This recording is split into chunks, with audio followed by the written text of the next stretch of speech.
გამარჯობა.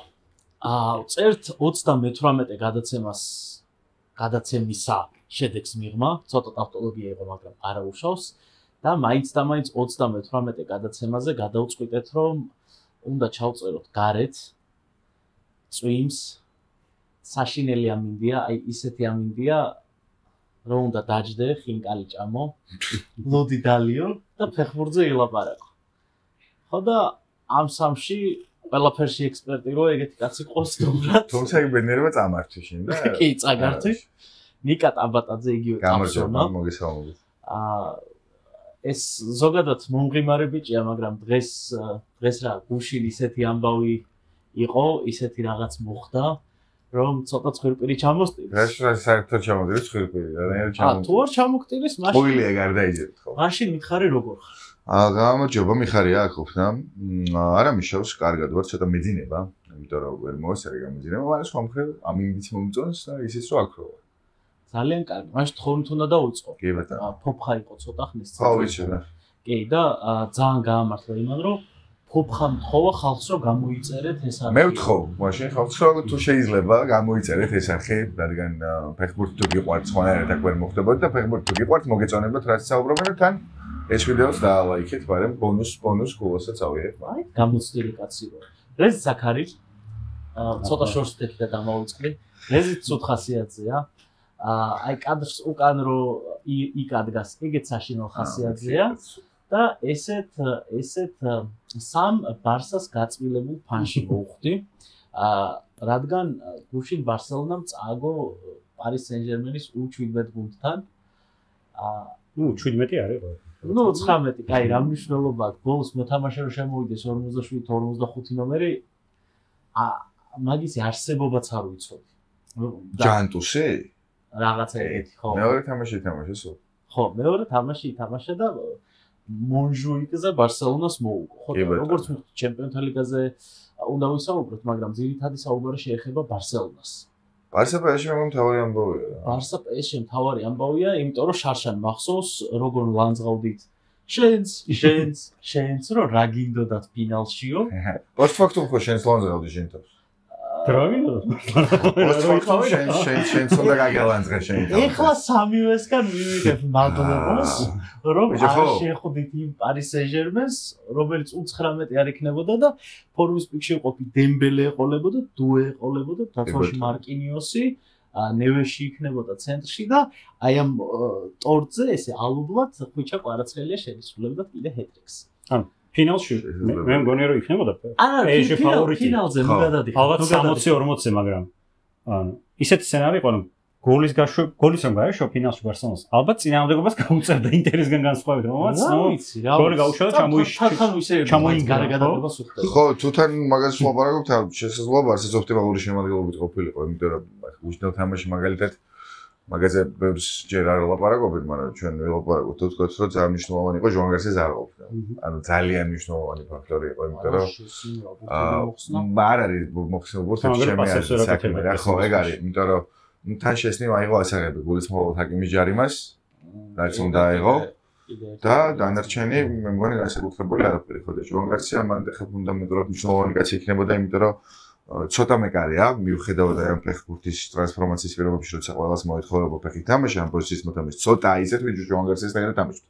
და გუშინდელ მატჩში იყო ჰაერივით აუცილებელი, იმიტომ რომ ბარსელონას ბილდაპი არ არსებობდა და ყველა შესნისაც რამდენჯერ გაუკეთეს უკან გადაცემა, რომელიც მე დაკარგულ ბურთში გარდაიცვალა. ხო და ჟუან გარსიასთან ეგ ჩემი აზრით თავიდან აცილებული იქნებოდა. ამიტომ ერთი მხრივ ცუდია, რომ გარსიაზე ამდენ დამოკიდებული ხდება ბარსელონა, მეორე მხრივ კარგია, რომ რაღაც ალბათ 10 წლიან პერსპექტივაში ყავს მეკარე, რომელსაც მუდამ ენდობა. და ამიტომ ჟუან გარსიას დანაკარგი ძალიან მნიშვნელოვანი ამბავი მგონია. ნუ რაფინია. ხო, ნუ რაფინიაზე საუბარს არ ბალდეც სკამიდან. თავარი ალბათ კიდე ჟუან გარსიასთან ერთად ასადო ბერნალი დე იონგი ასრულებენ ნახევარდაცვის ცენტრში თამაშს, წარმოიდგინეთ და გამაგებით მგონია რომ ასრულებენ არც დე იონგი გავიდა ფერმინი. ხო, გავიწევ. რაც მოცემულობას უწევს, იმიტომ რომ დანი ოლმოს უშინდელი თამაში ნაკლებად იყო. ხო, იმიტომ რომ ვიტინია ედგა. ვიტინია რამდენს ედგა ბახალ პედრისაც ედგა იმას ხო პედრის ზაირემერი და ფაბენოვის შემდეგ ერთსენაო აიმში რაღაც მომენტებში აი 4-1-4-ზე 4-ით იცავდა თავს Paris Saint-Germain და ეტყობა ლუის ენრიკემ გადაწყვიტა რომ მთელი დატვირთვა და მთელი შეტევის შეკრა წამოვიდოდა ოლმოზე და აი ესე ედგა არ შორდებოდა არსად. არა მან როგორ ვიცი აი მე ვთვლი რომ ოლმოს გაყვანა ეს იყო ყველაზე ცუდი შეცვლა რაც გააკეთა. იმიტომ რომ კომპლექტში მოყვა ლუის ენრიკეს შეცვლა რა. როცა ოლმო იკარგებოდა კი უბურთოდ აშკარად იკარგებოდა იმიტომ რომ ეს მაიულო გამოიყანა და არა რამუშიან ცენტრ ფორვარდი არ გამოიყანა. სრულცხრიანი გამოიყანა, დემბელე გამოიყანა. ოდნავ დაკლებული სკილებით, ხო? ოდნავ არა, კარგად დაკლებული სკილებით, მაგრამ სრულცხრიანი გამოიყანა და ოლმო იკარგებოდა და ეთყობა ეს მეორე ტაიმში მობეზდა ფლიქსზე გამოიყანა უფრო დაცვითი მენტალობის კასადო, მაგრამ რა გააკეთა ხო ლუის ენრიკემ? ეგრევე მაიულო გადმოწია ნახევარ-დაცვაში და ცენტრ ფორვარდი გამოიყანა. ფლიკმა მოაგვარა პრობლემა, რომელიც უკვე არ არსებობდა. სრულცხრიანის პრობლემა, რომელიც გააქრო. და იქ ჩანს ეპიზოდში, რომ აი კასადო პირველივე ეპიზოდში ესე უყურებს, რომ ეს რატო დგას აქ. როცა იქიდან უნდა მორბოდეს ახლა წესით. და მე აშკარად გამოჩნდა, რომ ბურთით გაუჭირდათ უკვე. თან მალე პედრიც გავიდა. პედრი ალბათ რამის გამო გავიდა, იმიტომ რომ ბევრს უთხრამდნენ. აღარც პედრი იყო, აღარც ოლმო იყო და უკვე ბოლო აცუჩე საერთოდ ვერ ამოდიოდნენ. ბურთი საერთოდ ვერ ამოქონდა და თან გოლის ეპიზოდში იქ ჩანს, რომ ბოლო გოლის აი კუბარსი რომ გაცა ბოლომდე გაყვა. ლიკანის და უკვე უკან უნდა დაბრუნებულიყო, ბალდე შემოვიდა ცენტრალურ მცველად. მე კუბარსი რომ დაბრუნდა ბალდე შეეჯახა თითქმის და ჰაკიმი საერთოდ მარტო დატოვეს ფლანგზე. აი შეიძლება კასადოს ჩასულიყო ჩვეულებრივად. კუბარსის პოზიციაზე. ოღონდ კასადო დაუდგა საჭს. საჭს იცავდა თუ რას იცავდა. უბურთოდაც არ გამოადგა ეგ შეცვლა და ბურთითაც დაეკარგა თლიანად თამაში. მიხედავ ისა რომ ოლმო არ იყო ხა რაღაც. ჩემთვის ყველაზე ცუდი შეცვლა რაშფორდის გაყვანა იყო. ჩემთვის თავარი შეცდომა ფლიკისგან და ვიტყვი იმის რომ ერთი ბურთით იყო ძალიან კარგი მარკუს რაშფორდი. ეს საკეთებდა მომწონდა ძირითადად და მეორე მნიშვნელოვანი და დაფარული კომპონენტი მარკუს რაშფორდი ახერხებდა რომ აშრაფ ჰაკიმი უფრო ხშირად ყოფილიყო თავის ნახევარზე. და არა მეტად ნახევარზე და როგორც გადის ბოლო გოლი მაგას ხედავთ ხო ვერ დარბოთ. რაშფორდის გაყვანა და აქეთ ფერანის გადმოყვანა ავტომატურად მეტი საშუალება მისცა ხელფეხი გაუხსნა ფერანს. ფერანს აღიყო აშრაფ ჰაკიმის და შესაბამისად გავიდა ის რაც გავიდა თან თლიანი კომპლექსური შეცდომა თავისი მაღლა მოწეული დაცხაეთ, მაგრამ მაგას ხა მინუსად ვერ ჩავქლი, იმიტომ რომ ეს კაცი მოვიდა და 2 წელი ამბობს რომ ასე უნდა თამაში და ასე ითამაშებს და ამას ხო არ შესulis, ამაში ხედავს წარმატების ფორმულას და გავიგე. თუმცა სიტუაციური გადაწყობის და მურგების მექანიზმი რო არ არის იმპერიის შესაბამისად გაჯობა. ეგ ცოტა უცნაურია და თან ხო თქვათ ეგეც რომ ფლიკის ერაში ასეთი დაჩაგრული ბარსელონა ჩვენ არ ვინახავს ჯერ და აი სავარაუდოდ ეს ცოტა სრებუშინ მოედანზე ყოფილიყო რაღაცას თავისაზე გააკეთებდა რაღაცა პროდუქტიული იქნებოდა ეჭვ ვერ მიყარება და ფლიკის ერაში ეგრე დაჩაგრული ბარს არ არსებულა საერთოდ არც ერთ მეტოქესთან იქ იყო ოსასუნასთან მარცხი 4-2 მაგრამ ნუ ეს შინაარსობრივად თამაშს ხასიათი სოციალურ კატასტროფა თუმცა ასეთი არ ყოფილა სადაც მეორე ტაიმში იყო კაპიტულაცია ოლმოსთან ერთადაც რაშფორდთან ერთადაც არ მგონია რომ თან პერსონალებმა შეცვალეს თუმცა პროცესში იყო in-game management-ი ლიგისგან რამაც მე ძალიან გამაკვირვა თან ხო როგორ თავიდან ხო კარგად დაიწყო პირველი ნახევარ საათი ბარსელონა 30 წუთი პირველი 30 წუთი იყო ბარსელონას ფეხბურთი იმიტომ რომ თამაშზე კონტროლი ჰქონდა პედრის და ახერხებდა ლამინი ამალს იმიტომ რომ რაც ჩვენ ნახეთ პირველ წუთ ნახევარში თუ მე რამდენი წუთი არ ეგეთ დრიბლინგი არ არსებობს არ მოდის ფიზიკურად არ საიდან და მგონია რომ ეგ არის ფეხბურთის ყველაზე მშვენიერი მხარე რაც ამალმა გააკეთა თუმცა ასევე ამალზე როცა ვსაუბრობთ ადამიანი არ იყო მზად არა თუ ასე არამედ 70% მე თუ მკითხა და სრულიად სხვა ფეხბურთი ითამაშა ხო ლამინი ამალი გუშინ იყო პლეიმეიკერი რატომ გადაწყვიტა გასაგებია იმიტომ რომ კონდიციები არ არის ოპტიმალური ჯერ უჭერს ბოლო 30 წუთი მიიღო სოსიედადთან და გადაწყვიტა რომ უნდა ყოფილიყო მომარაგებელი. რამდენიმე შემდგომი ძალიან ხო ფერნან ტორეს რა პასის გავუკეთა, ის შეიძლება ყოფილიყო. ბოლოს მომენტიც მაგის პასიც წავიდა. და შეიძლება სეზონის საუკეთესო პასი ყოფილიყო, გოლით რომ დამთავრებულიყო. ხო, თავკე საკითხია თან პეიში როგორ თამაშობს დაცვის ხაზზე, და კარის ხაზზე, როცა ორჯერ ბურთი გამოიტანის. მაგრამ მთლიანობაში ეს იყო პირველი მიზეზი რომ გამოყვა ალბათ ვარსას დამარცხების, მე მგონია რომ დაღლილია გონი. მე მგონია რომ ამ ინტენსივობას გუნდი ვერ გავუძლებდა ერთ შემთხვევაში. მეორე ტაიმში უკვე დაგვაყენე. კი, მეორე ტაიმში. ტრამვები და ვეღარ აკეთებენ როტაციას. ზუსტად და თან მე კი ძალიან მიყვარს მარკ ბერნალი მართლა მგონია რომ თუ სწორად გამვითარდა თუ ისევ ჯანმრთელობის პრობლემა შეექმნა მაგ ფეხბურთელისგან. არ ვიცი ახალი ბუსკეტსი რამდენი, მაგრამ ძალიან კარგი კადრი დადგება. მაგრამ ბერნალი კასადო და ემბი დაამთავრა ასეთი თამაში, სადაც ვიტინიამ კონტროლი აიღო მას მეერაც პირველი შეცდომა დაუშვა, ხო? ობიექტურად გოლი გადის ვიტინიას ცუდი პასის გამო. ამიტომ ხო დაღლილობა, ფლიკის სუდი გადაწყვეტილებები, რომელიც ხელი შეუშალა, ჟოვან გარსია უჭველად, ესეც ვამბობდა შეიძლება დავიჯინე, მაგრამ უბრალოდ მგონია რომ გარსიას არსებობის შემთხვევაში ხოსურად გვექნებოდა. მე მაინტერესებს რა აზრის ხარ აი ამ გინდა თუ არა ძალიან მაღალი დაცვის ხაზი. იმიტომ რომ აი ცოტა კარგ გუნდს სადაც შეხვდით იქ მე ვის შევხვდი მე ვერ შევხვდი ხა თუ გინდა რომ გავაიგეო თავი კაი კი ბატონო შეხვდა ბარსელონა სულ იქნებოდა ის პრობლემა რომ ანუ ეს დაცვის ხაზის უცებ ამოწევა რითია კარგი ხო რომ ძალიან ანუ უკვე მიღებული გადაწყვეტილების რომ აი იქ უნდა გავაკეთო პასი უცებ ვინც დაინახე რომ იმას პასს უკეთებ ის უცებ ჰოპ და არის თამაშგარში და უკვე მე იბნევი რა რაკნა არის ან იქ უნდა დააბრუნო ან ბურთს კარგავ იმიტომ რომ აქედან შენ მეტოქის პოზიციიდან ვაბარებ ბარსელონის მეტოქის პოზიციის პერსპექტივას ხო და ოდნა უკეთეს აი კარგ გუნდს როცა ხვდები რომელსაც აი კაი ელიტური პასი და კარგი სწრაფი აზროვნების მოთამაშე ყავს რომლებსაც მეორე ტემპით შეუძლია რომ განავინგერმა ჩაირბინოს მაგას სარგი ნახავს კარგი გუნდის მე ეგრედად შეგვიძლია ბარსელონა მაღალი დაცვის ხაზი მე შარშან ნახე ეგ ნახევარ ფინალში მაგრამ კი ბატონო კაცო მოიაზრე ვალაპარაკო ხო და თუ მაშინ მივდივარ დასკვნამდე რომ ეს არის სქემა რომელიც დამაზარალებელი გამოდგა მხოლოდ ორ შემთხვევაში ანუ შინ და გარეთ ინტერთან მაშინ პრობლემა არ არის მაშინ დატოვოს რეალთანაც ძალიან ცუდად გაუშვი ბიჭო ხო მაგრამ თამაშგარებში იყო კაცო ბაბამ გაიტანა რამდენი 6 გოლი მე მგონი ორ თამაშში 6 გაიტანა თამაშგარი სეზონის მასშტაბით რო აიღო შარშან ეს დიალოგურად მუშაობს ალტერნატივას თუ აიღო გონია რომ ეგეც რაღაცა სტერეოტიპია რომ საჯარიმში დაიცვან თავი ხო ეგეც სტერეოტიპია რომ კარგი გუნდი ამას დამარხავს და გამოიყენებს მე გეტყვი გამოიყენა ყველაზე კარგად თუ აი ამ ორ წელს ჩემი აზრით რაიო ვალიკანო ჩემი აზრით რაიო ვალიკანო ამ სეზონში პროჯექტი ნიკოპელესი არის მწვრთნელი რომელსაც უნდა დავაკვირდეთ და მე მგონია რომ თუ ოდესმე დადგა ის რეალობა სადაც ერთი ან ახალი სიმეონე არც ეგ გამოკვირდება თუმცა ნუ ჩოლო რაც გადაწყვეტს ეგ ხე მარტო ჩოლოზე არის დამოკიდებული და ნიკოპელეს დაკვირვება ჭირდება ძალიან საინტერესო კაცია ხო და უბრალოდ მგონია რომ ხა ფლიკიც იმდენად მრავალფეროვანი იმდენად გონიერი კაცია ვერ დავუშვებ რომ არ აქვს ამის გეგმა და ალტერნატივა შემოშავებული თუმცა ამ რესურსს და ამ კონტინენტს ბალანს ყველაზე მეტად დაცვის მაღლა თან ნიკო მარტინესი წავიდა დანიშნულოვანი მთელი ამ მიმართულებით ან ბალდე ისინები რომ ყველაზე მეც მიყვიროდაო რომ ხაზის თლიანობა დაცული არ გაპაროლა ის რაღაცა კეთილშობილი შეთანხმების პუნქტი ჩადებული კონტრაქტში და ზუსტად ასე ეწერა რა შავით თეთრზე და თუ საუდის არაბეთთან მოზოფერი ბარსელონა ხელს არ უშლის ნიკო მარტინესს და ლოგიკურია რომ ხა წავიდა იმიტომ რომ შეეძლო ერთ წელი დარჩენა ერთ წელს შეგოფერი არ მოვიდო და არა და იქ არის ძალიან სოლიდური თანხაზი და ციფრების საუბარი და დეპლომატიო ლაპარაკი. ეს მნიშვნელოვანი სიცნო ვახსენო დეტალი, იმიტომ რომ ძალიან დიდი ომები მაქვს. TikTok-ზე ახლა ალბათ ვაგებრო, სადაც შევდივარ. მე ვთვლი რომ იამალმა გუშინ აჯობა მომენტის. ბურთით. მეც აკიდა ყვითელი. კი ბატონო. აკიდა მეორე ყვითელი. ის გახადები იყო. სამდოლეში წითელი აკიდა. ოღონდ კიდე ერთხელ ხო ესე ვთქვა რომ ეგ არ არის რასაც ბარსელონა გამოიკიდოს და თავი დაემშვიდოს და თქვას რომ ამის გამო ამის გამო სურათს მაგრამ უნებრივია თუმცა წითელი აკიდა. ნუნუმენდე შეუცვალეს პოზიცია. იმიტომ რომ კი აი კიდევდა. ხო ზუსტად ეგ ძალიან ჭკვიანური იყო.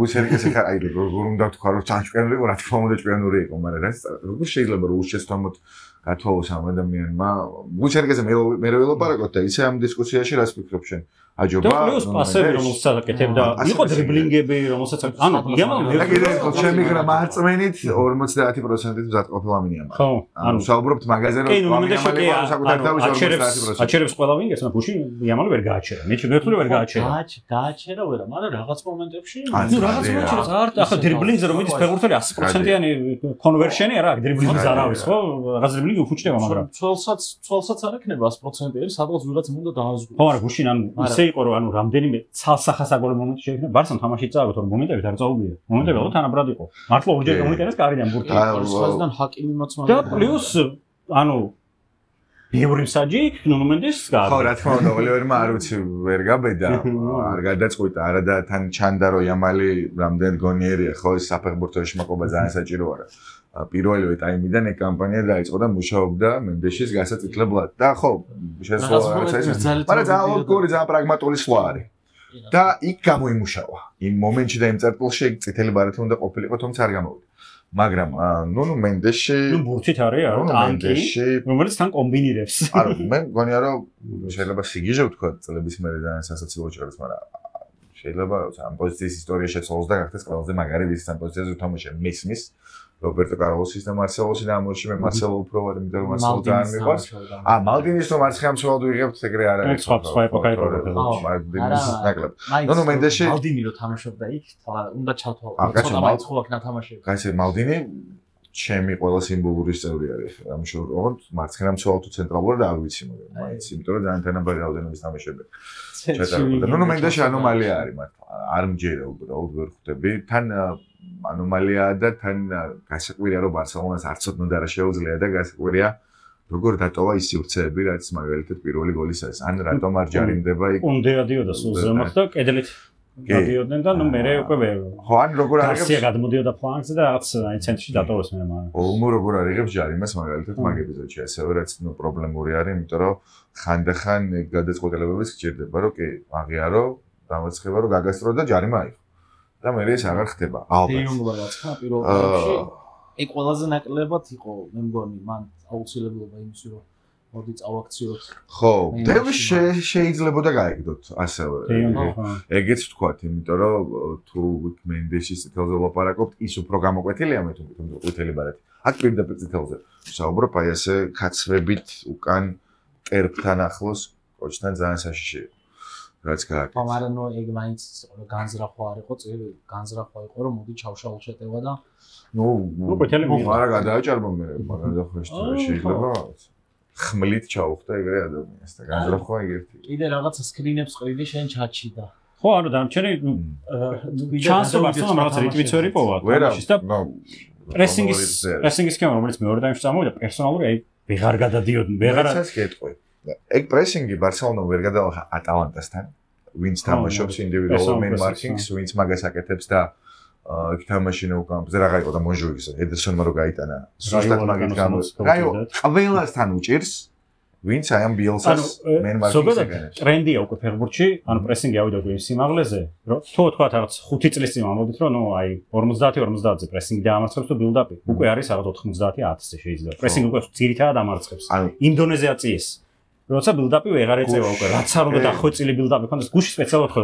ასის გამკეთებელი მცველები შემოიყვანა რა ხო იმიტომ დატოვეს სკამზე რომ და მაგით დაიწყო ხო რა თქმა უნდა ეგრე კარგია მაგაში მაგრამ არ მაინც ვერ პრესინგი უკვე იმიტომ არ აბელოსო იმიტომ მოვიდა რომ რაღაც ეგასწავლოს რეალს თორე იკარგება უკვე ამ ფეხბურთში 10-10 ბურთი ბარსელონას მთავარმა ფეხბურთელებმა მიიღეს აი ასე კარისკი ანუ ბრძოლაში ან პასი კეთდება არ არსებობს დაალაგებული ვითარება, სადაც სახით კარისკენ ბურთი ფეხში და მე ამას ვაკეთებ იამალზე თუ არ ვიცი ვის. რაშფორს პრესინგმა იმუშავა იდეალურად. ხო და პრესინგზე როცა მიდიხარ, თავარი არის რომ მოთამაშე რომელსაც პრესავ, იმან მიიღოს ბურთი ზურგით კარისკენ და მე არ უნდა მისცეს საშუალება რომ შემოტრიალოს. კი ბატონო. გენიოსია ლუის ენრიკე, ჩემთვის მსოფლიოს საუკეთესო მწვრთნელია, დიდი ხანია, მართლა. არა, მან გემონ მე ხა ხო რენკინგს ვერ გავაკეთებ და მაგით უბრალოდ მე შემიძლია ვთქვა რომლის ფეხბურთი უფრო სასიამოვნო სანახავია ჩემთვის. და ვთქვა ლუის ენრიკეს. ნუ ლუის ენრიკე ხო აუცილებლად. გაგრძელება იდეაში. აუცილებლად.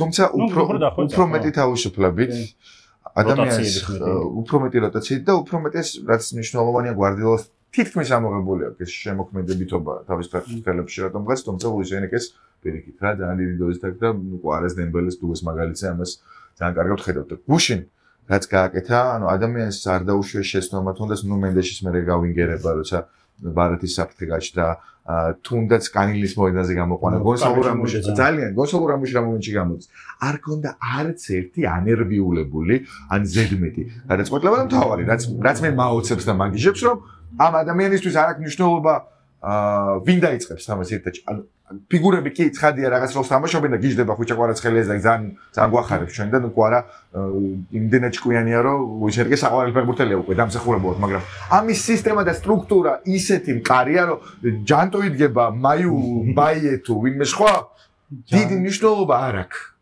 აი ეგ არის ესპანეთის ნაკრებიც ეგრე არ არის რო აი ამოიღე როდრი ჩასვი ზუბიმენდი არაფერი არ შეიცვალა ამოიღე ზუბიმენდი ჩასვი ვიღაცა ხო იქ ოიარსაბალია ცურცხრიანად თუ არ ვიცი ერევანტინო ან ვინმე სხვა ხო შესაძლოა არ კონდეს არისებითი მნიშვნელობა და 17-დან გადმოიყვანეს სისტემა მუშაობს არა აბსოლუტური გენიოსია ჩემთვის თან მე ხო პარი სენ-ჟერმენის თამაშობს ტური და ტურამდე ყველას ვუყურებ საერთოდ და გასაგებია საფრანგეთი, გასაგებია ფერმერთა ლიგაა ბევრის ხონებაში და ასე უყურებენ. მე არ ვეთანხმები. ტალანტების ლიგა. მაგდებულებას. ხო, უფრო ამაზე ახლა ოფიციალურად ეგრე პოზიციონირებს. თუმცა ეს დაკნინებით ფორმა რო იტალია პენსიონერების ლიგაა მაშინ. ყველაზე ლამაზ ფეხბურთს სოფლიოში დღეს თამაშობს ის ორგანიზაცია, რომელიც გუშინ თამაშობს. ერთმანეთის წინააღმდეგ. ბაიერნი? ტორიდან ტორამდე. ბაიერნი აი სპოტლაიტს მიიღმა ამ სეზონში კი და თან მუსიალას ტრავის ფონზე. რაც მაოცებს ხო და ამიტომ ბაიერნი პარი სენ-ჟერმენსაც უდიდესი ინტერესი თხოვდება. ხო, აი იქნება ძალიან მაგარი თამაში, ძალიან მაინტერესებს. კეინი და ულისე რაცა საოცარ ფორმაში არიან, კინიხი საოცარ ფორმაშია. აი იქნება ძალიან ესეთი. უშტიოში მოიგო, კარგად. ხო, ძალიან მაგრად. გნაბრი მოირგო 10-იანის პოზიციაში და არ ველოდი. მიუხედავად იმისა, რომ გნაბრის რამდენი წელია რაღაცები დამტკიცებული აქვს და თან მუსიალა ეხლა მუსიალა ის კაცია, ვისაც განსაკუთრებულად გულშემატკივრობ, იმიტომ რომ მე ოლისე მიყვარს ეგრე. ყველაზე მეტად საერთოდ. ბუნდესლიგაში. ოლისე ჩემი ერთ-ერთი საყვარელი მოთამაშე არის. არა, ყველაზე მეტად გასაგებია. თუმცა ერთ-ერთი ტოპი არის ჩემ გემოში.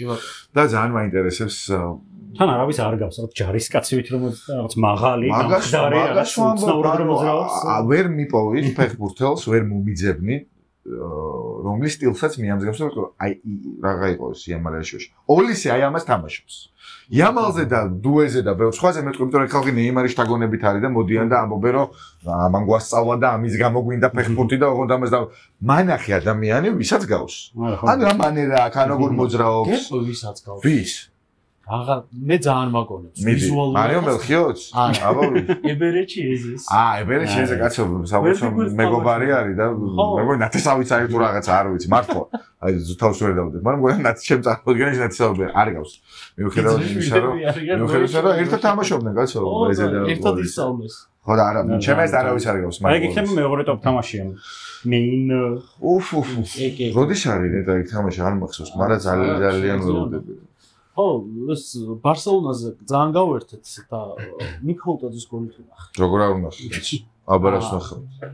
დღევანდელ ფეხბურთში, აი ჩვენ ბავშვობაში რო ფეხბურთი იყო, რამდენი თავდამსხმელი გახსენდება, რომ მაგ მომენტში ადგება ფეხზე და ფილიპო ინძე. მაგათი, და ფრანჩესკო ტოტი. ვინც ანუ ტოტი. რომ აი დაცემული. ბოლომდე ვერ გავაცხრიანებ. სპალეტის ან დიდი ბატების სცენის მეჩვენა. აი, იქ დაცემული რო ხდება, რომ ვახ შეტევა მინდის, მოდი პენალი არ მინდა, ესე გავიდა. ან სიგიჟე. ან მართლა სიგიჟე. ძალიან მაგარი რეფლექსი, ანუ ხო, ჩემთვის ჟორჟის აი ამ პერსონის გახსნა და რომ მოვიდეს უცხო ადამიანები, ხომ მომიყევი ჟორჟი მიქაუტაძეზე, მიხაი როგორ ფეხბურთელია, ერთი მომენტით. ვანახებდი საგოლე პასს, რომელსაც აკეთებს სოლომონზე, რომ ასე კომბინირებულად ხონდეს გარემარბისთვისება, კაცის მოტყუებით, სწორი პაუზით, ასე ხონდეს კარგი ბათიანის პასი, რომელსაც მხოლოდ დარტყმა სჭირდება, ასე დათქმული ხონდეს ეგოიზმი. ეგეთი რამე მე გიორგი მიქაუტაძე თავისუფლად მოხდებოდა დღეს საფრანგეთის ნაკრებში. ბოდიში ვიხდი შეხამაღალოთ, თუმცა სადაც რანდალ კოლომოინი თამაშობს. ეჭები არ მეპარება. არ თამაშობს საერთოდ უკვე. ეჭები არ მეპარება, რომ ნაკრებში გამოიძახებდა ეს. ალბათ გამოიძახებდა. და გაგვიმართლა და მიხარია და გიორგი მიქაუტაძეს მადლობა ამისთვის, რომ საქართველოს ნაკრები აერჩია, იმიტომ რომ ჩვენ ყავს სოფლიო დონის ფეხბურთელი. მამარდასაც მქონდა დებიუტი და კიდე იქნება როდის ვიძახდი. ჯერ ეს არ გვითქვამს რომ გამომრჩა რომ TikTok გვერდი გავაკეთეთ და იქ დაიდო ვიდეო სადაც ვიძახი რომ მაიურო გაიტანს გოლს ჯერ კიდევ 3 დღით ადრე და გამოიწერეთ ის არხი და კარგ რჩევებს დავდებ ხოლმე ეგ არაადეკვატურებს ძირითადად ადეკვატურ რჩევებს ხან რა გაჩვენდა ჩემი აზრით იმიტომ რომ ხარ იქნება აი იქნება ჩემგან ადეკვატურ რჩევებს არ უნდა ელოდოთ უფრო არაადეკვატური ეგ პეიჯი გამოიწერეთ და რამდენი ხნის წინ ვამბობდი რომ სადღაც უეჭველი ალისონი გაიტრამვება ნუ ხარ მაგას აჭირდება დიდი უფლისობა იმიტომ რომ ადამიანი ატყუილი გასაგებია როდის არა მაგას ვიძახი ნუ აი მართლა არ ახალია იგი იმიტომ რომ ფენტეზის ვინც თამაშობს ყველას ყავდა ალისონი და ყველას ყავდა დამტროული და მე მოყავდა ყველას კელეერი და იქ წერდნენ კარგად გულებს და ნუ დებიუტი ისეთი იყო საქმე არ ქონდა მაგრამ სავარაუდოდ საქმე ექნება მშაბათ კვირებს. შელსისთან. 3 კვირით არ იქნება. 3 კვირით. ალისონი ექოთ და ანუ ერთი თამაში მე მესანაკრებო პაუზა. მე მესანაკრებო პაუზა ერთს ხო არასდროს მაგაზე დავუკვირდი. არა, ერთია. ორს ასწრებს. ნუ მაშინ United-ი უწევს. უჩეხო ვიკენდია? შეიძლება სანაკრებო პაუზას მე ესწრებს, მაგას ამბობ. არა, კრებომდე ვერ მოასწრებს. ვერ მოასწრებს ერთია და მე გულისხმობ რომ თუ ის რაღაც არ გარისკეს ალისონის მდგომარეობით და თქვის რომ მოდი არ დავაჩქაროთ და ასე შემდეგ ხო. ან თუ როგორც მამარდას შვევია თავის კარიერაში ამასაც ასწრებს სამი კვირა უწევს რა. ეს არა სიგიჟე ანუ ასწრებს ორ თამაშს ჩელსი და მანჩესტერი ხო? და თან მამარდა ხო ანუ აი ეგეთი იღბლიანია რომ ძირითადი მეკარე იმდრო ვალენსიაში საერთოდ ორი დაემტრო სამი-მეოთხე მეკარე არის დომენიკი და სილესანი და დომენიკი და ვალენსიაში ჩადგა და ისე ჩადგა რომ აღარ გახსენს სილესანი ხო ნაიმეგენში თამაშობს სილესანის ადმი დიდი ბადოსენს მიუხედავად აქ ცოტა სხვა კალიბრის კი ცოტა სხვა კალიბრია მაგრამ თვითონაც სხვა კალიბრია კი კაცო მაგაზეც რა თან თუ წავიდა მამარდას თამაში რეები შეუძლია ნახოს თუ ვინმე მარიცით ჩაწერეთ ჩეხეთთან მამარდას სეივები და თამაში რაღაც სამწუთიანი ვიდეოა სიგიჟე გამეორებების გარეშე კიდევ ერთ ქართველი ქოჩორაშვილი რომელიც არ იყო არ უთამაშია გუშინ ქოჩორას ტრანსფერზე რას მე მომწონს იმ კუთხით რომ ზოგადად ქალაქი მომწონს. სპორტინგი მე ამორიმის მე არ მინახავს სპორტინგი ისე კარგად და როგორიც სიმართლე რომ თქვა მაგას ვერ დავიბრალებ თუმცა რაღაცა პერსონაჟები მომწონს მაგალითად მორტინ ჰიუმანი და ასე შემდეგ.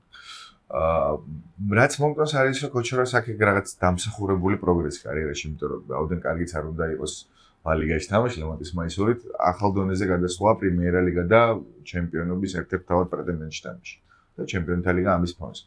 ხო და მე მგონია რომ კოჩორა მოიხდენს ლისაბონს, ეგრე წარმომიდგენია, კარგი მენტორი ეყოლებოდა ჰიუმანის სახით და ბევრი სამისწავლო შეიძლება მაგაცისგან და მგონია რომ ნაკრებს ეგ ძალიან გამოადგება მე მომავალში. აწმყოშიც მე ჩვენს. სავარაუდოდ ერთ აზრზე ვართ აქ, მაგრამ მაინც კითხავ, როგორ გონია სპორტინგი კოჩორაშვილისთვის კიბეა უფრო დიდ გუნდში გადასასვლელი? მე წარმომიდგენია ეგ რა, ეს სიმართლე გითხრათ წარმომიდგენია. უფრო დიდი გუნდი, ანუ ლიგას ალბათ. ხო, აი ანუ ვილიარეალში რომ ეს თუ ჯორჯი იქნება დაუშვათ მომდევნო სეზონში. ან სადმე, ან ვინი სოსიედადში არ ვიცი. ატლეტიკ ბილბაოში ვერ მივასა. ხო, ბილბაოში ვერ მივადა. ინტერში რა გითხრა, ინტერში გონია რომ ხითარიანს. აი ატლეტიკო მადრიდში, კოკე ხო რაღაც დროს სწავლა. კოკე უნდა წავიდეს და კოკესთან ჯონი კარდოზოს რატომ არ ჯობს კოკეს გავს თან ჩემი აზრით კოჩორო რაღაც ასპექტებში ძალიან შეუძლია რა ყველა ნაკრებ ეხლა რო გითხრათ რომ ლევანტეს თამაშებს ყველას უყურეთ რომ ვიტყვი მაგრამ ნაკრებიდან ძირითადად ამ ადამიანს პასიც აქვს დრიბლინგიც აქვს ან დეპოლის ნაცვლად ხო ეხლა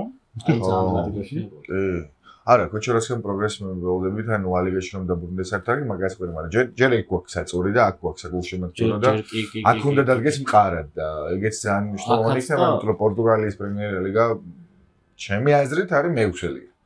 ნუ იდეების მხრივ ალბათ ერთ-ერთი ნიდერლანდებთან ერთად ერთ-ერთი თავი. ნიდერლანდები მე განსაკუთრებულად კი მიყვარს, მაგრამ მგონია რომ თან ახლა ფარიოლი კი წავიდა და ფარიოლი კი წავიდა. კი და თან აიაქსი არის ძალიან სუსტი და რაღაცა წარმოადგენს ეგეც მიცულის რომ უფრო პორტუგალიისგან მიხდები. იმიტომ რომ აიაქსი საკმაოდ დასუსტდა და მავიც ჰეიტინგესთან ერთად რა ბედი ელის. კიდევ ერთხელ უნდა გთხოვ ერთი რაღაც. თავიდან რაც გთხოვ სულ დასაწყისში. მაშინ მე თავის მხრივ თქვენ გთხოვთ რომ გამოიწეროთ ეს არხი უსმინოთ ფეხბურთზე საინტერესო განხილვებს და თან ეს ვიდეოც დაალაიქოთ თუ გრიზლი თქვენ ქორწილში იქნებოდა კარგი წამო მაგ შემთხვევაში ხო ერთი კითხვა მაქვს რომელიც ძალიან მაინტერესებს შენი ერთ-ერთი საყვარელი მწვრთნელია გვარდიოლა ერთ-ერთი მე უბრალოდ გვარდიოლას დრო მიყვარს ბარსელონაში მაგას მივხვდს მაგრამ აი მეორე ნაწილზე არ შემედავები. შენი საყვარელი მოთამაშეა შერკი. ნუ ხა ულაპარაკოთ არა, მაგრამ შერკი ძალიან შერკი მეყვარს, იმიტომ რომ 2019 წლიდან მაშინ როცა მეორე გუნდში თამაშობდა მივყვები. კი. და რამდენად აი ხო რაღაცა შარშან ჯერ კიდე წარმოუდგენელი იყო შერკისნაირი ფეხბურთელი სიტიში. ხო. სხვათა შორის სიტი გუშინ ვერ მოიგო. შეიძლება გამოგცეთ ბოლოს დაირმა გაიტანა პენალტი და რაღაცა ინტერვიუ იყო, რომელიც ბოლომდე ვერ მოასწარი და ვერ წავიკითხე, როგორც ხედავთ დილას წერს გადაცემას, უთენია დილას 2 საათია უკვე. ხო და როგორ გონია გვარდიოლა დაბერდა? რამე ახალს ცდილობს? თუ აი რატო ეს სიტი ხო ისეთი ფორმაცია და ისეთი გვარებია, რომელიც არასდროს არ ყოფილა, აი ჰალანდისნაირი მოთამაშე არასდროს არ ყოფილა გვარდიოლას გუნდში. დონარუმასნაირი მეკარეც არასდროს არ ყოფილა. არა, ხო და იდენტობის კრიზისი აქვს. თვითონ ამბობს მაგას. მაგას თვითონ ამბობს, რომ იდენტობის კრიზისი აქვს და იცვლება. ეგ კითხეს არსენალთან ამ ჰარამბოლის მერე, ეგრეთ წოდებული ჰარამბოლის მერე და თქვა, რომ არც ისე ცუდია, როცა ავტობუსს დაპარკინგებ 10 წელიწადში პირველად. ერთხელ. და მართლა ვერ გაიხსენებ შემთხვევას, როცა ავტობუსი დგება გვარდიოლას ფეხბურთში. ამბობს, რომ რაღაც ახალი ხდება ჩემ ცხოვრებაში, რაღაც ახალი უნდა გადავიაზრო და ფაქტია, რომ ალბათ იმ გვარდიოლას, რომელზეც შენ ელაპარაკებოდი, ბარსელონას, ბაიერნის, სიტის პირველი ფაზის ვეღარ ვნახავთ. მე ეგრე წარმომიდგენია. ვნახავთ რაღაცა განსხვავებულ, უფრო სინთეზურ გვარდიოლას, რომელსაც ექნება ეპიზოდურად დიეგო სიმეონეს ფეხბურთის ელემენტებიც, მათ შორის. ბევრი დრიბლერი გუნდში. კი, და კარგი არის. ბევრი დრიბლერი. და ამ გადააზრების პროცესში თუ შერკის მივაბამთ მაგ ყველაფერს, ამ გადააზრების პროცესში თუ შერკის, დოკუს და სხვებისნაირ ფეხბურთელებს ეთქვის, რომ კარგი, აღარ დაგითვლი მე შენ ბურთთან შეხებების რაოდენობას, 3-ზე მეტი გააკეთე, დაშვებულია უკვე. ნებადართულია, იქნებ შერკისაც მოუხდეს და იქნებ, ხო, გვარდიოლასთან რო შერკი ისწავლის მილიონ რამეს, ეგ მე ძალიან მახარებს და ალბათ შებრალ გამვითარების სხვა დონეზე გადავა და გვარდიოლაც მე მგონი თავის გადააზრების პროცესშია და ეგ ძალიან საინტერესო პროცესია. შტაბი მთლიანად გამოიცვალა, თან ისეთი ანუ აი დრიბლინგზე აქცენტირებული ფეხბურთელები და არა პასზე აქცენტირებულები დებრუინდას შემდეგ ზეითად კარგია. მივესალმები მე. ბერნარდო სილვა შემორჩა ერთი აი კონტროლის. გრილიშიც ხო ანუ მასთან პასზე ორიენტირებულ ფეხბურთელად გადაკეთდა, რომელიც რაღაც ფუნქცია იყო უფრო ვიდრე ხეხა გრილიში რასაუბრია შემოობს რომ მოვისუნთქე არ მოიგე შემოობს რომ სხვა თავიდან დავიბერ მართლა სასწავლო თამაშობს. კი, სასწავლო შედეგებს. ნუ მე ხა თლად გვარდიოლას ვერ დავაბრალებდი გრილიშის პრობლემას. ცოტა არა, რა თქმა უნდა. ცოტა ალკოჰოლსაც. ლოდი უკეთეს შემთხვევაში ხო თორე ხა ძალიან დისციპლინა ფეხბურთელი იყო რა. და კარგია გრილიში რომ დაბრუნდება, იმედია ეგრე მოხდება, კარგია თუ ისე ფეხბურთს თამაშობს, რაც ასტონვილაში გვაჩვენა. კარგი, მოდი ხოფხასთან კაი რაღაც ვქენთ. hot take-ები გევასებათ თქვენ. მე არაფერ არ მევასებ. არა რა გევასება, შენ გევა, კაი არ ვიტყვი. რა გევასება? მეტა რა. რამე ისეთი პროგნოზები გავაკეთოთ რა. ნუ შენ და პროგნოზები ვერ მეგობრო? არა, როგორ შეიძლება მაგარ პროგნოზებს ვაკეთებდე? არა, მაგის შანსი არ არის, მაგრამ ვინ რაც მოიგე? ფეხბურთის სიყვარულის თავარი მუღამი ხო ისა რაღაცა პროგნოზები გააკეთო. არა. რატო არის? ხო ყველას უნდა რომ აი რაღაცა გამოიცნოს ფეხბურთში. არ გინდა რომ რაღაცა მატერიალური ინტერესი თუ არა მე მაგაში ძალიან სუსტი ვარ და პროგნოზებში ძალიან სუსტი. ხო და მოდი რადგან პროგნოზებში ძალიან სუსტი ხარ, ეს არის ადამიანი, რომელიც 3 წლის წინ ესეთი რაღაც მოხდა, რომ ბარსელონა ჩატოვა ინტერმა ჯგუფში. ხო. ჯერ მეუბნებოდა ბარსელონა სახეს გაგაზრობთ. მერე მეუბნებოდა პორტო სახეს გაგაზრობთ. მერე მეუბნებოდა ბენფიკა სახეს გაგაზრობთ. არა დაგროვდა და PSG მაგისროლა. არა ეს წელს მათქმევინე ბოლომდე მილანი გაგაზრობთ სახეს ნახევარფინალშია და ფინალში არ მითხრა რომ სიტი სახეს გაგაზრობთო და სიტი მოგვიგო. ხო, იყო ეგეთი ის და მოდი ვთქვათ ოღონდ რამე ცოტა არარეალურად რა. რაღაც აი ლესტერის ჩემპიონობა და მსგავსი რაღაც აი ცოტა ეგეთი ისინი hot take-ები დავდოთ ვინ მოიგებს სერიას, პრემიერ ლიგას, ნუ ლიგა 1-ზე არ ლიგა 1-იც გამოდის პრინციპში. ხო რა PSG ჯერ პირველზე. არა გადავიდა. ანუ თანაბრად არიან ეგ და ლიონი, მგონი ლიონ და ხო. მარსელიც მის. სტრასბური მიდიოდა, მაგრამ წააგო. 15 უნდა გქონდეთ რამდენიც მაგ. სტრასბურმა ხო წააგო, თორე თანაბრად მიდიოდა. სტრასბური ძალიან მაგარი გუნდია და ძალიან მაგარი პროექტი. ხო და არ ვიცი. ვერ გავარტყავ მაგას. კი ეგ სიგნალი. რო ვერ გაარტყავ ეგ ვიცი. ხო და ვერ გავარტყავ. გეუბნებოდი რომ აუცილებლად უნდა გავარტყო. თუ შეიძლება. თქვათ რა. რა უნდა ლიონი და პარი სენ-ჟერმენი ბურთების სხვაობა 15 კი. ხო და ვინ მოიგებს საფრანგეთს მოიგებს პარი სენ-ჟერმენი. გერმანიას მიუხედავს ბაიერნი მაგას ეტყვი. ოკეი. ინგლისში არ ვიცი. მინდა რომ მოიგოს ლივერპულმა. პრემიერ ლიგა. ლა ლიგა მინდა რომ ბარსელონა მოიგოს და მე არ მაქვს არავითარი პრეფერენცია იტალიაში და დავაკვირდები სანახაობას და ძალიან მაინტერესებს რა მოხდება. შენ განსხვავებით არ მყავს არავითარი ფავორიტი იტალიაში. ძალიან ცუდია ეგ ამბავი, მაგრამ კარგი. რამოდენიმე გადაცემის წინ ბიძინა ბარათაშვილი როცა ყავდა სტუმრად, იქ დავსვიეს კითხვა და გავაკეთე ესეთ შესავალი რომ მესი მარადონა არ ვიკითხო. რა თქმა უნდა.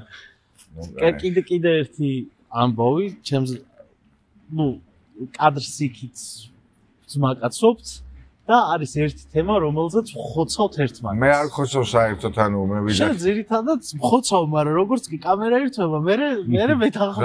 რაში გეთახმა მე ვიძახე რომ მესი უკეთეს ფეხბურთელია. თუ გაინტერესებს, მესი უფრო მაღლაა ჩემთვის, იმიტომ რომ უფრო კარგი ფეხბურთელი მგონია ბოდიშს ვიხდი. კარგი, მაშინ სხვანაირად დავსვავ კითხვას. მიდი. პრაიმ მარადონა თუ პრაიმ მესი? პრაიმ მესი. პრაიმ მესი აუცილებლად. ეს რა სტუმარი აი რატო? კაი, თავი დამანებია. ანუ მაშინ 40 წუთი დავსვით და ვილაპარაკოთ. მართლა 40 წუთი, მაგრამ პრაიმ მესი ჩემთვის არის საუკეთესო პრაიმი ფეხბურთში. მესის გრაფიკას რო ძახიან ხო იქ ნახე რაღაც რო ადარებს შეტო მეტრიკებს და ყველა რო ერთად შეჯგუფული ფეხბურთელები მესი რო რაღაც გზემოთა. კი, ანუ თავის პრაიმ ეპოქაში შედეგიანობა მომენტების შექმნა ასისტები და პლუს ბურთის პროგრესირება ყველაფერში პირველი იყო მაშინ სოფლიოში. ანუ ამათგან ორში მაინც თუ ხარ მაგარი უკვე რაღაც ელიტური დონის ფეხბურთელი ხარ. სამში იყო ყველაზე მაგარი. ისტორიული მასშტაბით მაგარი იყო. ჩემი საუკეთესო ასისტენტი არის ფეხბურთის ისტორიაში და ეგ ციფრებითაც ვკიცდება. ჩემი საუკეთესო პასი აქვს. ჩემი საუკეთესო ფინიშერია. ჩემი საუკეთესო მეგოლია და აი ამას სწორად გაიგერა. არსაიდან და არაფრიდან გოლის შექმნის უნარს გულისხმობ და მე ამის რეალიზებას, იმიტომ რომ რეიშიოც უკეთესი აქვს მაგალითად რონალდუსთან შედარებით 1 და რეიშიო გაცილებით უკეთესი ხდება თუ ვითვალისწინებთ რომ ამოვიღებთ პენალტებს საერთოდ ნუ უცნაური დაშვება არის მაგრამ ამოვიღებთ პენალტებს საერთოდ საფეხბურთო ემი. ამიტომ ყველაფერში ყველაზე კარგია და შენ მე მესმის შენი რომანტიკოსობა და მეც მანდ ვარ და მე ძალიან მიყვარს ეს ნეაპოლი და რა ალმაზი ისტორია და ბანკიდან ნასესხები ფული და ასე შემდეგ და იქ წმინდა იანვარიუსი ოპერაცია. ბევრი რამ ვიცი რომ ტიპაჟურადაც შენია. მეც უფრო მარადონას ადამიანურ მხარეებში კი მანდ ვარ და ძალიან საძმაკაცო თუ ეჭვავად მარადონა. თუ მაგას პრობლემა ვიძმაკაცებდი მარადონასთან და ფეხბურთელი უკეთესი ეგრე მგონია. არაფერს არ ვამტკიცებ. და გადავუღეთ ერთი 10 წელი და არ ვამტკიცებ არაფერს. ჩემთვის მესე უკეთესია, ჩემთვის. თან მე ხო არ მინახავს ასე კვირიდან კვირამდე და მარადონა არც უეფას-ს მინახავს, არც სოფლიო ჩემპიონატს არც არ მეგონი რა ვისაუბრე ნახავს. ხო, არა, ვიღაცა ნეაპოლელები ალბათ რა, ნეაპოლელები იტალიაში ალბათ მიყვებოდნენ და ყოველ თამაშს უყურებდნენ და მე არ მინახავს ეგრე. კარგი, მაშინ კიდე ერთ ესეთ კითხვას დაგისვამ. ფეხბურთი შეგაყვარა რონალდინიო. რივალდო. კი. და დღეს რო იწყებდა ფეხბურთის ყურებას ვინ შემაყვარებდა? კაი კითხვა არის ძალიან კაი კითხვა. ჩემი აზრით შემაყვარებდა იამალი, პედრი, ეგორი, ალბათ, ვისაც ოლისე, მუსიალა შეიძლება და მარცხენა ბაიერნის გულში შემოდგება ყოფილიყავი. ხო რა, ეგ ხალხ, აი 4 კაც გეტყვი, ვინც დღეს ფეხბურთში განსაკუთრებულად მიყვარს, არის მუსიალა, ოლისე, პედრი აუცილებლად, იამალი და ვინმე ხო არ გამომრჩა ნეტავ. არა მგონია რომ ქართველი გამომრჩა. თუ ქართველი ვარ, მაგრამ ეგ იგულისხმება. ნეაპოლის ხუჩაყვარესხელია, უეჭველად ნეაპოლის გულშემატკივრად დამტოვებდა და ისე შემოყვარებდა. აი ეგრე შემოყვარებდა რომ მართლა მე მარადონას გიპასუხებდი ალბათ. რა ცუდია რომ 25 წლის წინ დაიწყე ფეხბურთის ყურება. კარგი, კიდე ერთი სიმბოლური წავაწყოთ. აუფ. ერთი სიმბოლური მითხარი. 11 კაცი? 11 კაცი. და საერთოდ ზოგადი თუ ახლა all-time 11 კაცი უნდა გითხრა. მათ ყოველთვის პრობლემა ისაა რომ არ ეტყვა გუნდში თუ ჩაეტია თამაშობ რაღაცა 1-8 სქემით. მე ჩაგიტევ თუ ვიდე. კაი, კარში ვაყენებ მანუელ ნოიერს. მარჯვნიდან აუეს დაცვაში, მარცხნივ მარსელოს. ჩემი გემოვნებაა თორე მესმის რომ ობიექტურად რო პროტოკოლოს უფრო მაგლა ალბათ. მალდინი, ბეკენბაუერი. ბუსკეტსი საერთოდ. წინ ორი ნახევარმცველი უნდა ავარჩიო. ერთი ზიდანი არის ერთი. და ერთი არის ჩავი. ოკეი. მარცხნივ რონალდინიო, მარჯვნივ მესი და შუაში ან ბუამბასტანი ან ბრაზილიელი რონალდო. ანუ მარადონა დამიტოვეს კიბზე? რა ვქნა მითხარი? მესის თუ რა ვქნა? აი როგორ მოიწ? ან ზიდანი შემიძლია, მაგრამ მეთან ზიდანი ნანახი მყავს კარგად, მაგრამ არ მყავს. ბეკენბაუერის რასამო თამაში არ გამოვიდა. არა, პერსონაჟად და იმ არქიტექტურა. ტაქტიკურად მნიშვნელოვანი ფიგურა იყო. ერთი ბეკენბაუერის უფრო ნაკლები კონკურენტი ყავს ვიდრე მარადონას. მაგ პოზიციაზე. ეგრე არის. ცოტა შეიძლება. იმიტომ იმას თუ მესი ყავს, მე არ ვიცი ბეკენბაუერთან ვის ვაყენებ. მაშინ შემომთავაზე ვინ ძიგინდა. მალდინი ბეკენბაუერის ალტერნატივა რა შეიძლება იყოს, არ ვიცი. მე მაგ ჩემი ვარაუდი, მაგრამ არ დამეთანხმები. ვისა? ვით მარკო მატერაც. ეს ხა ის ბაკოვნობაზე გადასულა თურმე. ეგეთ ვამბასტენია რონალდო არის ხო, ეს აი არჩევანზე გავაკეთებ და მე გემოვნებით. აუ ვერ ვიტყვი, ორივეზე ვგიჟდები, სხვადასხვანაირი სილამაზეა თან და აი არ ვიცი, ვამბასტენი რონალდოში მე რო გუნდს ვკრავდი რონალდოს დავაყენებ. მე ჩემი ჯანმრთელობა რო იყოს ამ გუნდის შედეგებზე დამოკიდებული, რონალდოს დავაყენებდი. ბრაზილიელს. ტრავმამდე რონალდოს. კიჭას ხო ტრავმამდე რონალდოს დავაყენებდი და მგონია რომ აი ტრავმამდე რონალდო შეიძლება მესის დონის ტალანტი იყო ალბათ. კი. მე წარმოვიდგენ არა, კი კაცო. კი უოჭროთ, ანუ რონალდინიო, რონალდო, მესი რო შეუტევენ, მე ფაქტიც არ მომწონებ. და უკან ზიდანი ჩავიდა ბუსკეტსი დგა. და აუ რა კაი გუნდია, ყვაყოფილია. შენი აზრით 2006-ის მსოფლიო საუკეთესო იყო? მე რაც მინახავს 2022-თან ერთად საუკეთესო. 22-ი. მე რაც მინახავს 22-თან ერთად საუკეთესო. აი ვარსკლავის დამსახურება. ბიჭო, არა მხოლოდ ნახეთ ფეხბურთის ისტორიაში ყველაზე მაგარი მეთამაში. ერთი. ყველაზე მაგარი ფინალი. ფინალი. თამაშიც ჩემი აზრით, მაგრამ მაინც ჩემი აზრით, იმიტომ რომ ხო მნიშვნელობა და ჩემი. ნახეთ ჰოლანდია არგენტინა. თუ ვინმეს არ გინახავთ ამის ვიდეო ფინალზე რა ჭირს, მოძებნეთ ინტერნეტში შეხვდება. არაფერი განსაკუთრებული არ ჭირს. არაფერი განსაკუთრებული დაახლოებით 100 კვადრატული სივრცე, აი ვალერიანის სუნით იყო განჟღენტილი, ისეთ დღეში იყო. ყოილია, რა თქმა უნდა. ეგ თამაში მიმყავდა ოღონდ ისე რა ლოკაციურად და თამაშს მერე, ანუ აი მსოფლიო ჩემპიონატის ფინალი ჩატარდა, ხო და აი რაღაცა ხო სადღაც წახვალ აღნიშნავ ან რაღაცა ხოზე თან მუშაობ.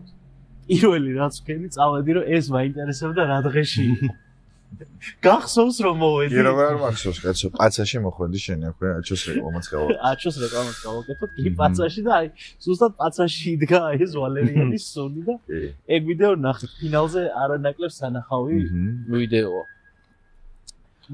კარგი. ეგ არის და ეგ. მადლობა თქვენ, მადლობა. მე დამჯდარ რეჟიმშიც გეწევთ. მე დამჯდარ რეჟიმშიც მოგიწევთ. კი ბატონო. სიტყვოში რაღაც სპონსორიც რო გვეყოლება უკვე მე შვენიერი რაღაცა სპონსორის სასმელს დაგიდგავთ.